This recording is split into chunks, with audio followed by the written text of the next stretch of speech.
오늘 말씀은 빌립보서 2장 5절에서 11절 말씀입니다. 우리 한 절씩 교독하고 11절은 합독하도록 하겠습니다. 너희 안에 이 마음을 품으라. 곧 그리스도 예수의 마음이니 근본 하나님의 본체시니 하나님의 본관 취할 것으로 여기지 아니하시고 오히려 자기를 비워 조의 형체를 가지사 사람들과 같이 되셨고 사람의 모양으로 나타나사 자기를 낮추시고 죽기까지 복종하셨으니 곧 그리스도 십자가 죽으시고 이러므로 하나님이 그를 지극히 높여 모든 이름 위에 뛰어난 이름을 주사 하늘에 있는 자들과 땅에 있는 자들과 땅 아래에 있는 자들로 모든 무릎을 예수의 이름을 꿇게 하시고 같이 읽죠. 모든 입으로 예수 그리스도를 주라 시인하여 하나님 아버지께 영광을 돌리게 하셨느니라. 아멘. 본문 말씀으로 김건주 목사님께서 우리에게 오신 예수님 첫 번째로 사람으로 오신 예수님이라는 제목으로 말씀해 주시겠습니다. 오늘 설교를 통해 많은 은혜와 도전이 있길 바랍니다. 서로에게 인사하셨으면 좋겠습니다. 당신이 나의 봄입니다. 이렇게 인사하실까요?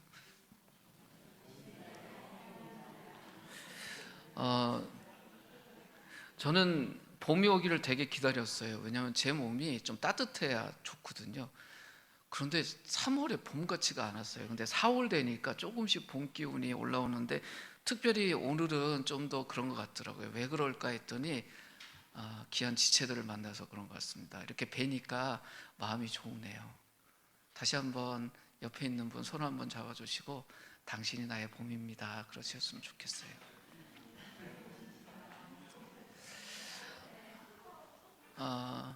월요일 날 이곳에서 세미나가 있었잖아요. 기도해 주시고 후원해 주신 덕분에 많은 분들이 좋은 시간을 보냈습니다. 우리 교회가 작은 교회이지만 지금 한국교회 젊은 목회자들에게 좋은 도움이 되는 일을 합니다. 70여 분이 등록을 하셨지만 월요일 날 꼭 무슨 일이 생겨요. 그래서 지방에서 차를 끌고 올라오시다가 중간에 돌아가신 분들도 있고 해서 근데 저희 그 세미나 늘 하는 사람들이 예측하는 게 있거든요. 등록 인원의 50%가 현장에 온다. 네, 그 예측이 맞았습니다. 그래서 서너 분 참석하셔서 같이 말씀 나누고 그렇게 가셨는데 두 가지 이야기를 하시더라고요. 교회 분위기가 따뜻해요. 많은 분들이 그 이야기 하시잖아요. 그리고 고마워요. 그 이야기 하고 가시는데 가장 멀리서 오셨던 분이 전남 화순에서 오신 분이었어요. 큰 백팩을 뒤에 메고 오셔서 좀 일찍 오셔서 그냥 교회 여기저기 살펴보고 저기 밖에 있는 책들 하나씩 이렇게 넘겨보시고는 마지막에 가면서 참 고맙다고 이야기를 하고 가셨습니다.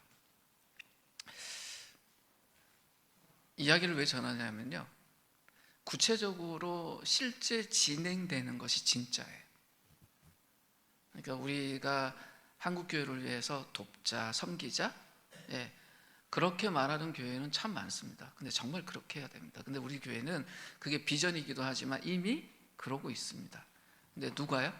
옆에 있는 당신들의 봄이 그 일을 하셨습니다. 그래서 감사하다. 그리고 앞으로 더 그렇게 섬겨야 되겠다. 그렇게 생각하셨으면 좋겠습니다. 예수님이 어떤 분이라고 생각하세요? 올해는 부활절이 4월에 있어서 4월의 주제를 우리에게 오신 예수님이라고 미리 작년에 올해 설교 계획 잡을 때 정하고 4번 말씀을 나누려고 하는데 예수님을 어떤 분이라고 생각하십니까? 저를 좀 봐주세요. 예수님 딱 하면 떠오르는 이미지 뭐가 생각나세요? 이건 집사님 늘 우리 찬양으로 섬겨주시는데 예수님 하면 떠오르시는 이미지요. 미소. 좋습니다. 네. 혜정 집사님 예수님 하면 떠오르시는 이미지가 하얀색. 왜요? 깨끗함. 네. 우리 신앙의 중심이 예수님이잖아요. 그럼 예수님에 대한 인식이 어떠하냐가 굉장히 중요합니다. 또 우리의 삶의 중심이 예수님이 어떤 분이냐가 굉장히 중요하죠. 예수님이 중요한 분이니까 세상도 예수님을 주목해요. 세상이 만들어 놓은 예수님 이미지 중에 최악의 이미지가 있습니다. 그게 뭐냐면 예수님을 슈퍼스타로 여기게 하는 거예요. 한번 띄워주시겠습니까? 굉장히 유명한 뮤지컬입니다. 근데 저 뮤지컬의 내용은 굉장히 좋은 건데 제목이 Jesus Christ Superstar. 그래서 예수님을 어떤 존재로 여기게 만들어놨냐면 슈퍼스타. 근데 예수님을 지우고 슈퍼스타만 생각하면 슈퍼스타 하면 어떤 이미지가 떠오르세요? 자, 저 슬라이드 내려주시고 이제 생각할 게 슈퍼스타만 생각하는 거예요. 예수님 지우고 슈퍼스타 하면 어떤 이미지가 떠오르세요? 네? 만나고 싶은, 그러나 좀 멀리 있고 만나면 되게 기분 좋을 것 같은. 여러분의 슈퍼스타는 누굽니까? 예수님 빼고. 지금 당장 만나면 가슴이 막 벌렁벌렁 할 것 같은 슈퍼스타 없어요? 뭐 세계적으로 한국의 빅스타 하면 뭐 BTS 뭐 이렇게 생각하는 사람도 있고, 그런데 뭐 배우들 좋아하고 뭐 이러면 또 다른 사람이 있고. 누가 슈퍼스타이세요? 얼핏 듣기에 슈퍼스타 하면 굉장히 좋은 평가죠. 사실 따지고 보면 슈퍼스타 중에 슈퍼스타가 예수님 아닌가요? 전 세계에서 가장 유명한 분, 그분에 관계된 책인 성경이 언제나 베스트셀러고, 그 베스트셀러 목록을 정직하게 한다면 언제나 제일 위에 뭐가 있어야 돼요? 성경이 있어야 돼요. 근데 그건 빼고 집계를 하잖아요. 이번 주에 베스트셀러 하면은 성경이 올라가지 않습니다. 그건 너무나 당연하니까 뺀단 말이에요. 그러니까 예수님에게 슈퍼스타라는 명칭을 붙이는 걸 어색하게 여기지 않습니다. 근데 이게 오류가 있어요. 왜? 슈퍼스타라는 존재는요, 가만히 생각해보면 나보다 훨씬 나은 존재인데 내게 굉장히 멀리 있는 존재예요. 슈퍼스타라고 불리는 연예인들끼리도 TV 방송 같은 데서 서로 만나면 표정이 어때요? 요즘? 어머, 신기해요. 방송에서 보던 분을 여기서 뵙네요. 연예인들끼리 그 이야기 하잖아요. 무슨 이야기입니까? 만나서 참 좋고 기쁘긴 한데 내게 좀 멀리 있는 존재처럼 느껴요. 그래서 정말 슈퍼스타 중에 슈퍼스타인 예수님이지만 예수님을 슈퍼스타라는 이미지로 보는 것은 성경이 우리에게 일러주는 예수님의 실체와는 상당히 거리가 있는, 오류가 있는 이미지입니다. 혹시 체험 삶의 현장이라는 TV 프로그램 기억하시는 분들이 있죠? 끄떡끄떡 하시는 분은 저 이상 나이 드신 분들이에요. 젊은 분들 잘 모르실 거예요. 근데 이런 유명한 프로그램이 있었습니다. 저기 보면 지금 우리가 다 기억하는 대단한 사람들이 있어요. 저 제일 위에 있는 분 누구예요? 이정재 씨. 네, 뭐 오징어 게임 때문에 전 세계적인 유명한 스타가 된 사람입니다. 그 밑에 있는 분 배용준입니다. 아래쪽 중간에 있는 분 누굴까요? 예? 이쁘기로 유명한 분 있죠. 누군지 모르세요? 예, 김태희. 제일 마지막에 안경 쓰고 굉장히 이상하게 생긴 분이 누굴까요? 이병헌입니다. 지금도 슈퍼스타라고 생각하는 이분들이 젊을 때 저 프로그램에 다 참여했어요. 참여해서 뭐 했습니까? 일상의 어떤 일들 속에 평소에는 자기들이 가지 않는 어떤 곳, 갯벌도 가고요. 그리고 굉장히 힘든 어떤 누군가의 일상 속에 들어가서 하루 일합니다. 그리고 일당 받아요. 근데 일당을 줄 때 그분들이 평소 받는 일당 위에 그분들이 수고한 거에 덧줘서 그걸 방송국에 갖고 와서는 기부했어요. 그러면서 이분들이 무슨 이야기 합니까? 현장에 가서 경험을 해봤더니 참 힘든 일이더라. 그런데 참 가치 있는 일이더라 라고 이야기를 해요. 그러면 우리가 그 방송 보면서 어떤 생각해요? 야, 멀리 있게 느껴졌던 슈퍼스타들이 그 일을 하니 우리 가까이 있는 사람처럼 여겨요. 이게 보통 사람처럼 여기는 거죠. 그리고 저들도 우리와 같은 일상을 이해하겠구나라고 생각해요. 이걸 가짜 동일성이라고 말합니다. 우리는 매일같이 일상 속에서 특정한 일들을 반복하지만 체험 삶의 현장에 등장한 그 스타들은 그냥 하루 한 거예요. 뭘 할까요? 알 수 있을까요? 그냥 잠시 체험한 거예요. 그래서 체험 삶의 현장이에요. 몰라요. 알 수가 없어요. 단 하루 그걸 경험하고 안다라고 생각하면 그게 착각이에요. 그래서 문제가 있다는 겁니다. 예수님을 슈퍼스타라고 보는 것이 어떤 거냐면 예수님 나에 대해서 알겠지. 근데 어떻게 해요? 체험 삶의 현장에 등장한 그 스타들처럼 나에 대해서 좀 아실 거야 라고 생각하면 그건 예수님에 대해서 잘못된 이미지를 갖고 있다는 겁니다. 예수님은 체험 삶의 현장에 등장한 스타처럼 이 땅에 잠시 오신 분이 아니라 아예 진짜 사람이 되셨어요. 하나님이 아예 이 땅에 잠시 외출로 오신 것이 아니라 사람이 되셨다고요. 실제로 사람이 되셨다는 겁니다. 예수님이 땅에 내려와서 잠시 비천한 삶을 체험하고 돌아가신 것이 아니라 실제 사람이 되셨어요. 그래서 이 땅에서 사신 예수님의 삶을 보면 슈퍼스타의 삶하고는 굉장히 거리가 멀어요. 방송이나 신문 같은 데서 취재하라고 한 10분 좀 이렇게 포즈 취하고 자 이제 됐습니까? 저 갈게요 이렇게 떠나신 분이 아니에요. 진짜 사람이 되신 분이에요. 그러면 굳이 하나님이 자신의 아들을 이 땅에 왜 보내셨냐? 이 땅을 체험하라고 보내신 게 아니라 굳이 하나님이 왜 사람이 되셨냐? 그것을 아는 것이 중요합니다. 성경이 우리에게 뭐라고 말하나요? 한 세대가 아니라 모든 세대, 특정 지역 이스라엘 땅이 아니라 온 세상에 누구도 상상할 수 없었던 정말 말 그대로의 순전한 관심과 사랑을 넘치도록 부어주시기 위해서 하나님이 사람이 되셨습니다. 2000년 전에 이 땅에 오셨다가 죽으시고 부활하시고 승천하신 분이지만 지금 우리에게도 그래서 이 예수님이 중요한 분이신 거예요.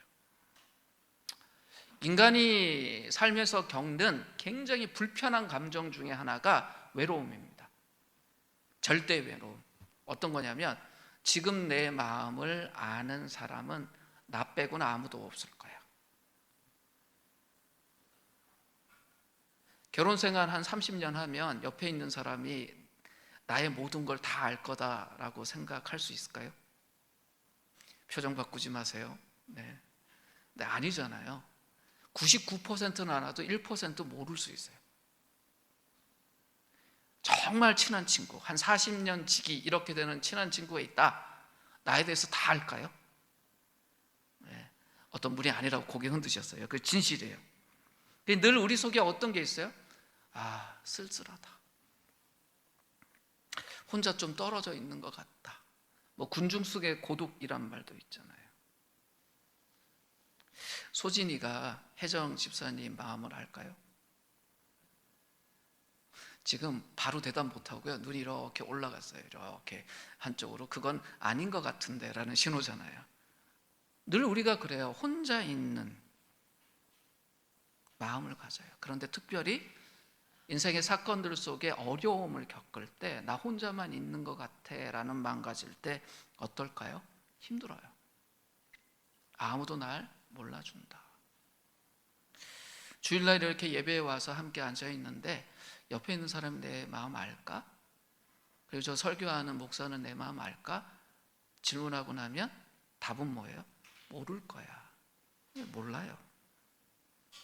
그래서 우리 사람의 마음 깊은 곳에 갈망이 하나 있어요. 뭐요? 정말 내 마음을, 내 심정을, 내 형편을 있는 그대로 알아주는 존재가 단 한 명이라도 있으면 좋겠다. 요즘 사람들이 왜 SNS에 그렇게 목맬까요? 이 갈망 때문이에요. 가까이 있는 사람들과 그걸 나누기에는 한계가 있으니까 멀리 있는 사람이라도 나를 알아봐줬으면 좋겠다라는 갈망이 있어요. 그래서 이 현대사회가 주변에 있는 사람하고는 점점 멀어지지만 이 스마트폰 들고 누군가는 나를 알아줬으면 그래서 무슨 중독된 사람들처럼 그거 이렇게 붙들고 있어요. 그게 세상이에요. 세상의 모습이 이래요. 이거 생각하면 어때요? 참 세상 살맛 없지요. 나도 저 옆에 있는 사람 모르는데, 옆에 있는 사람도 나도 모르는데, 서로 웃고 이렇게 쳐다보지만 우리는 서로 심정도 모르는데 참 외롭다. 이런 인생 50년, 60년, 아니 100년 살아야 된다고 생각하면 어때요? 살맛 없어요. 요즘 혼밥, 혼술 이런 말 많습니다. 그런 이야기 들으면 정말 살맛 없습니다. 그런데 이런 세상을 향해서 기쁜 소식 하나가 있다라고 이야기하는 것이 성경이에요. 그걸 복음이라고 부르잖아요. 그 복음의 내용이 뭡니까? 우리 자신보다 우리에 대해서 더 잘 알고 있는 분이 있다, 이 말이에요. 아니, 나보다 나를 더 잘 아는 분이 있다고? 정말? 예, 있습니다. 그분이 예수님이에요. 성경이 복음이라고 말하는 내용이 그거예요. 예수님이 나보다 나를 더 잘 아시는 분이다, 성경이 그렇게 소개해요. 복음의 핵심이 그거예요. 그 예수님이 어떤 분이라고요? 슈퍼스타가 아니에요. 나보다 나를 잘 아시는 분이다, 성경은 그렇게 이야기를 합니다. 어떻게 해서요? 어떻게 해서 예수님이 나보다 나를 더 잘 아시는 분이 될 수 있었을까요? 그것이 오늘 본문에 나와 있는 내용입니다. 특별히 오늘 본문 중에 6절에서 8절 말씀 한번 같이 읽을까요? 같이 한번 읽겠습니다. 새 번역에 나와 있는 버전입니다. 같이 읽습니다. 시작. 그는 하나님의 모습을 지니셨으나 하나님과 동등함을 당연하게 생각하지 않으시고 오히려 자기를 비워서 정의 모습을 취하시고 사람과 같이 되셨습니다. 그는 사람의 모양으로 나타나셔서 자기를 낮추시고 죽기까지 순종하셨으니 곧 십자가에 죽기까지 하셨습니다. 무슨 내용입니까? 하나님이셨는데 사람이 되셨다는 거예요. 한마디로 말하면 하늘의 하나님, 하늘의 영광을 가지고 계신 분이었는데 그거 버리고 한 인간으로 살기로 작정하시고 사람이 되셨다. 한번 생각해 보세요. 하늘의 영광을 갖고 있던 분이 이 땅에 사람이 되기 위해서 많은 걸 포기하셨어야 돼요.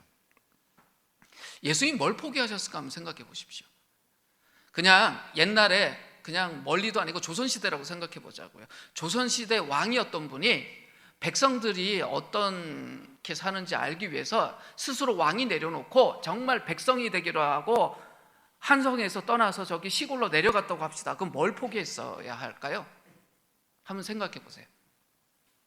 실제 왕이 보통의 백성이 되기 위해서 진짜 서울을 떠나서 저기 어디까지 갈 거예요? 한 해남쯤 갈까요?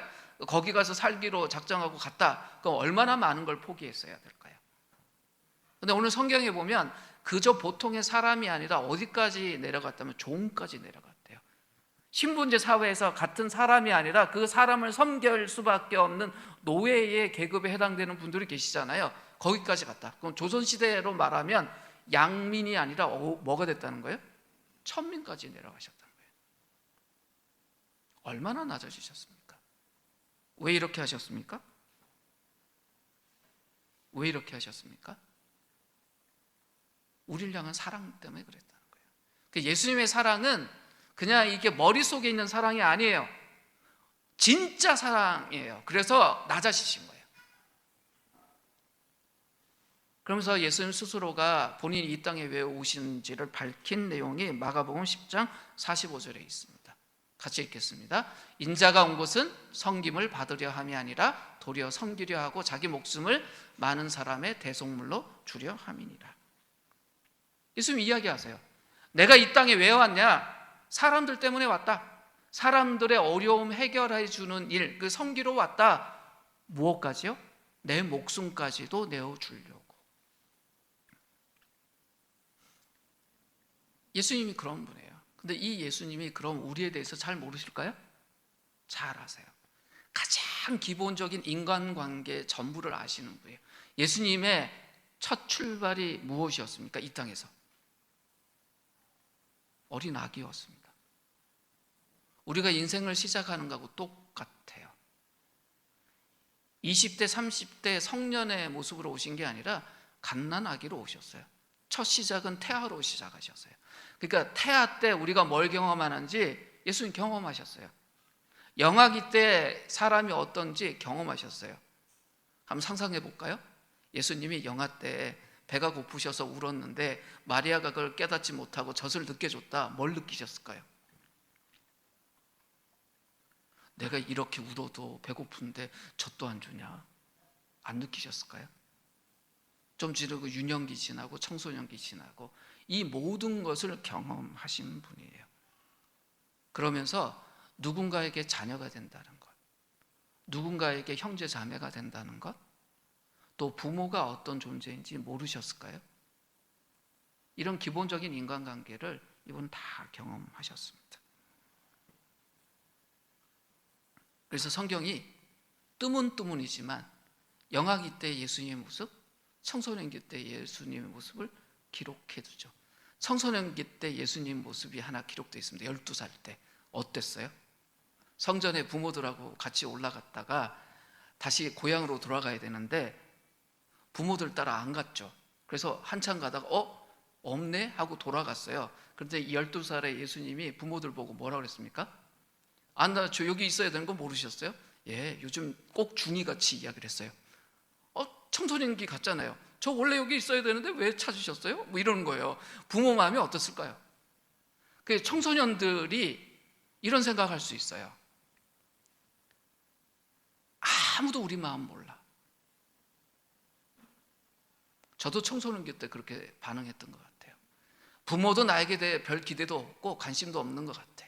선생님들 일찍 날 포기한 것 같아. 근데 내 친구들 보니까 나랑 심정이 똑같아. 그러니까 우리는 외로워. 아마 청소년들 늘 그렇게 생각할 것 같아요. 맞아요. 어른들이 아무리 아는 척해도요 몰라요. 좀 지나고 친구들 사귀입니다. 그럼 친구들하고 관계 속에서 어때요? 야, 이 사람 정말 나에게 친한 친구야. 그러니 부모는 내 마음 몰라도 이 친구들 나 알 것 같아. 이런 거 같잖아요. 예수님께도 친구들이 있었습니다. 베드로, 야고보, 요한 대표적이고요. 그 빼고 나사로, 마리아, 마르다, 예수님의 귀한 친구들이었잖아요. 그 예수님의 친구들과 사귀는 거에 대해서 모르셨겠어요? 알았어요. 그 한계도 아셨겠죠. 우리가 늘 살면서 하는 말이 이런 거예요. 내 마음 다 알까? 아니, 아무도 없어. 아무도 없어. 그런데요, 아무도 없어 앞에 우리가 두 글자를 넣어야 돼요. 뭘까요? 예수님 빼고. 성경이 우리에게 그 이야기를 해요. 그래, 세상에 우리 심정을 아는 존재는 아무도 없다. 그게 맞다. 근데 오직 뭐요? 예수님 빼고. 이게 복음이란 거예요.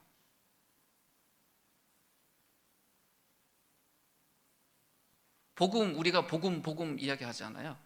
우리는 복음을 갖고 있습니다. 근데 그 복음의 구체적인 내용을 우리가 희미하게 알 때가 많습니다. 왜 하나님이 굳이 사람이 되셔서 이 땅에 오셨냐? 이것 때문입니다. 아무도 우리를 몰라요. 근데 예수님이 우리를 아세요. 이게 복음이에요. 베드로 사도가 초대교회 공동체에게 편지했던 것이 베드로전서인데 유명한 말씀이 베드로전서 5장 7절에 보면 이렇게 기록되어 있습니다. 같이 한번 읽을까요? 새 번역에 이렇게 나와 있습니다. 시작. 여러분의 걱정을 모두 하나님께 맡기십시오. 하나님께서는 여러분을 돌보고 계십니다. 보세요. 우리 마음속에 늘 걱정이 있잖아요. 그럼 하나님께 맡기래요. 왜? 하나님 우리를 돌보고 계시대요. 근데 하나님 어디 계신 분이에요? 우리는 늘 생각하면 하늘에 계신 분이잖아요. 하늘이 우리인데 가까워요, 멀어요? 굉장히 멀리 있는 분 같은데 그분인데 맡기래요. 이 말의 의미를 우리가 어떻게 해석해야 될까요? 이 말을 이렇게 고칠 수 있습니다. 하나님 모두 아시니 이제 그분께 나가 기도하고 잠잠히 있어라. 방문을 닫고 마음의 문을 열고 내 마음을 하나님께 쏟아놓아라. 근심이라 걱정, 슬망스러운 일이 있으면 모두 그분 앞에 내려놓아라. 그분은 정말 나를 염려하신다. 왜 이렇게 해석할 수 있을까요? 예수님 때문이에요.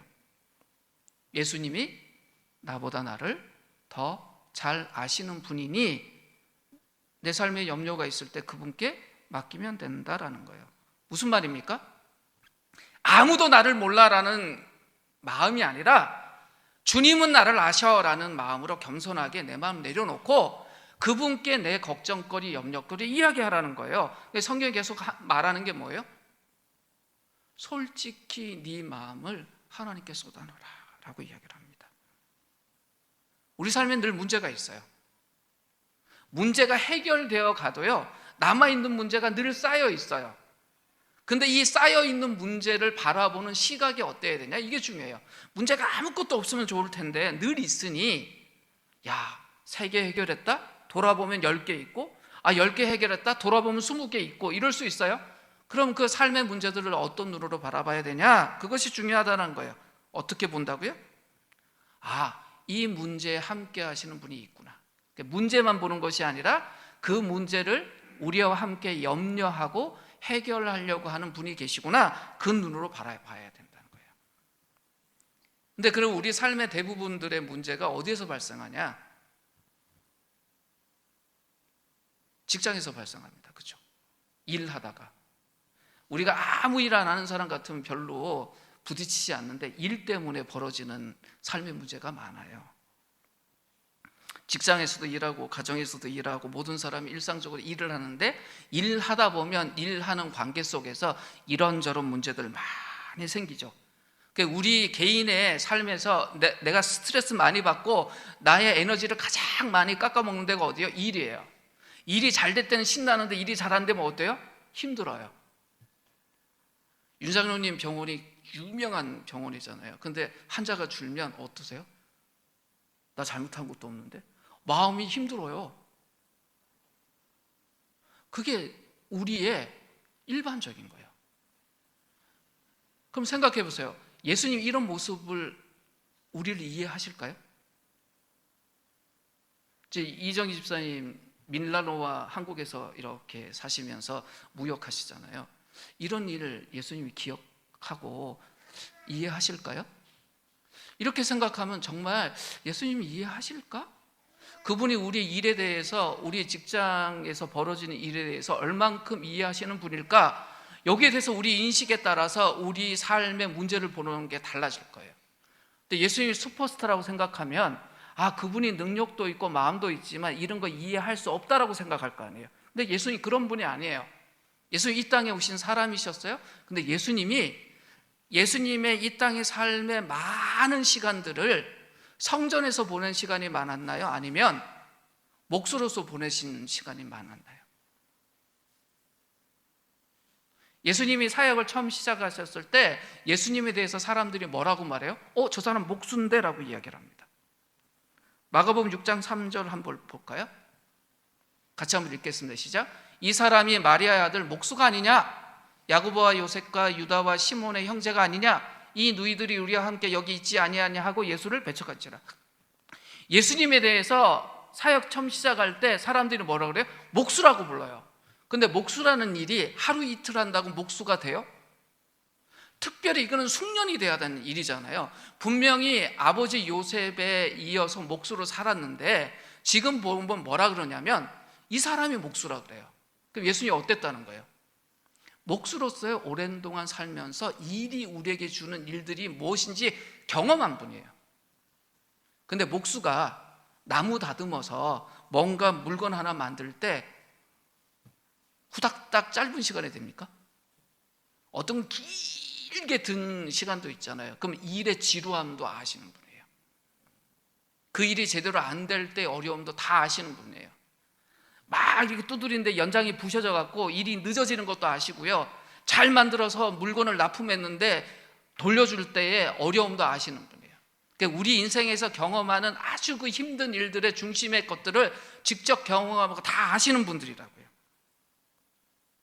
우리 인생에서 경험하는 좌절감, 공경, 유혹 이런 것들을 몫으로 사시면서 다 경험하시는 분입니다. 우리 공동체의 특징이 건축하고 관계되신 분들이 참 많거든요. 어쩌다 보니 예수님하고 직업적으로 좀 이렇게 가까운 분들이 많으세요. 우리를 아신다고요. 우리 멀리 계신 분이 아니에요. 우리의 사정을 잘 아시는 분이에요. 그럼 어떻게 될까요? 어려움 속에 있을 때 그분을 초청하는 것이 가장 우선순위예요. 근데 우리가 어떻게 하냐? 내가 어떤 문제 생기면 이 일을 잘하는 사람이 누굴까? 리스트를 먼저 생각해요. 근데 거기에 예수님이 잘 없어요. 예수님 어떤 분이에요? 영적인 분, 종교적인 분, 거기 있어요. 근데 성경은요, 그런 슈퍼스타가 아니고 우리의 사정을 가장 잘 아시는 분이라고 이야기를 하는데 다른 데도요.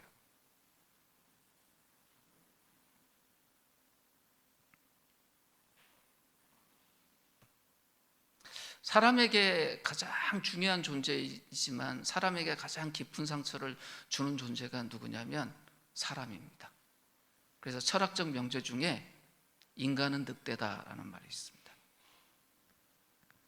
혹시 반려견이나 반려묘하고 같이 사시는 분 손 한번 들어주시겠어요? 네, 계시죠? 네, 저도 이제 강아지 한 마리가 있는데 걔 때문에 삐질 때가 있어요. 집에 갔는데 딴 가족들인데는 막 인사도 하고 하는데 어느 날 그놈이요 저를 모르는 척 봐요. 그러면 제가 상처를 입을까요 안 입을까요? 입죠. 저것이 날 무시하나. 그런데 그 상처가 클까요? 아니면 사람인 저를 무시할 때 받는 상처가 클까요? 후자가 훨씬 큽니다. 사람이 사람에게 줄 수 있는 기쁨도 가장 크지만 사람이 사람에게 주는 상처도 가장 커요. 주님이 이걸 모르실까요? 아세요. 왜냐하면 예수님이 그런 걸 다 경험하셨기에 그렇습니다. 예수님은 본인이 사역하는 시작 첫 출발부터 조롱받고 배척받으셨어요. 그리고 십자가에 매달리셨을 때도 그랬습니다. 그런데 이것은 일시적으로 된 일이 아니라 예언된 일이었습니다. 예수님이 이 땅에 오시기도 전에 뭐라고 예언되어 있었냐면 이사야서 말씀 같이 보죠. 이사야서 53장 3절 말씀입니다. 그는 사람들에게 멸시를 받고 버림을 받고 고통을 많이 겪었다. 그는 언제나 병을 앓고 있었다. 마지막 말이 뭐래요? 뭐라고 돼 있어요?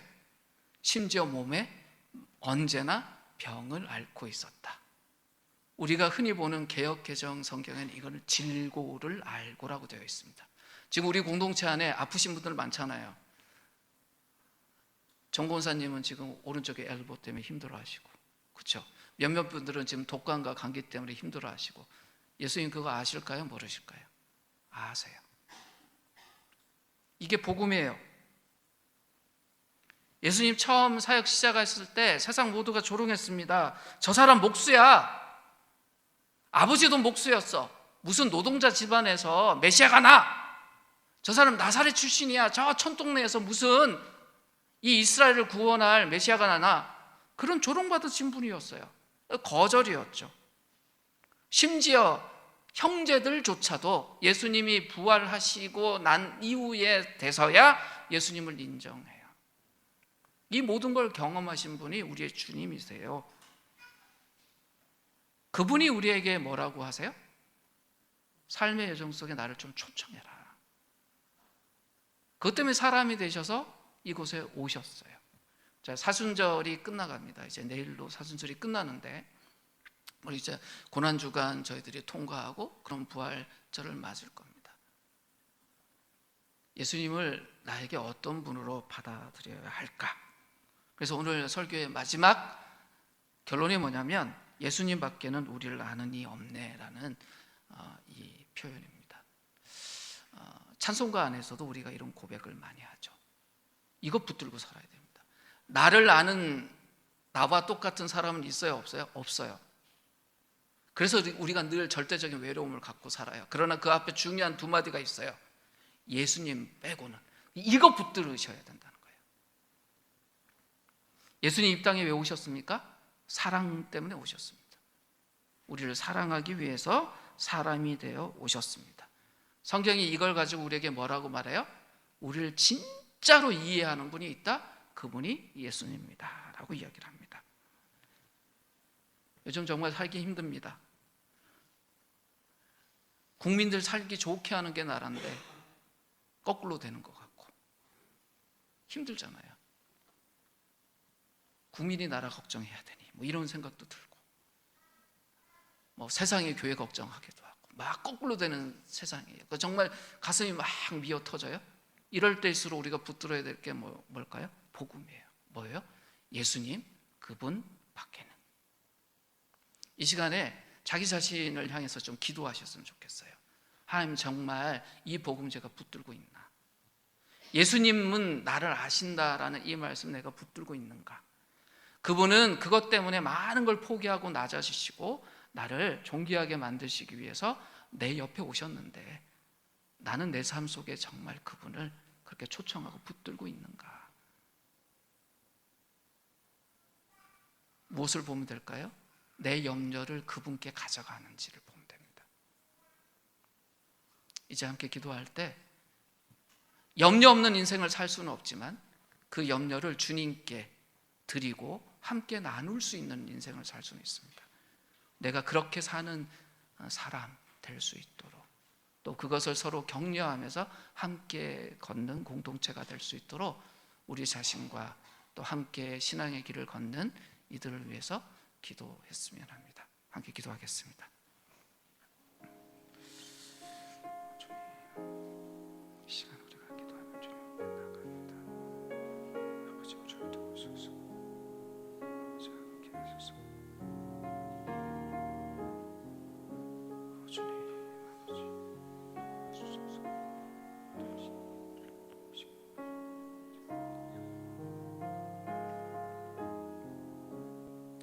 주님, 아버지, 도우소서. 아버지, 함께 하소서.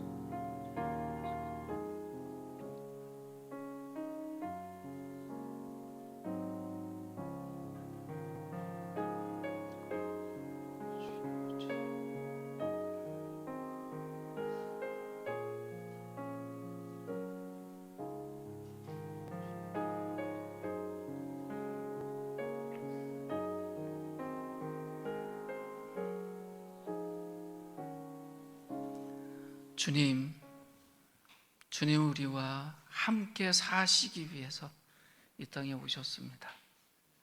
우리 삶의 염려와 고통을 아시기에 우리 안에 주님으로 오셔서 우리를 당신의 삶으로 초대하고 계십니다. 우리의 매일 일상 속에 그 주님과 우리가 어떤 관계로 살고 있는지 확인하고 그 주님을 우리의 삶에 초대하고 우리의 염려를 주님과 함께 나누며 삶의 문제를 넘어서 주님이 우리에게 주시고자 한 그 풍성한 삶, 생명의 삶을 살고 전하는, 또 누리고 나타내는 그런 주의 백성으로, 주의 제자로 살 수 있게 하여 주시옵소서. 우리의 염려가 우리의 눈을 가릴 때 더욱 선명히 주님을 바라보고 우리의 삶의 문제를 주님께 간구하고 나아가는 당신의 자녀로 살게 하여 주시옵소서. 우리를 살리신, 또 우리를 늘 초대하고 계신 그 주님을 바라봅니다. 예수님의 이름으로 기도드립니다. 아멘.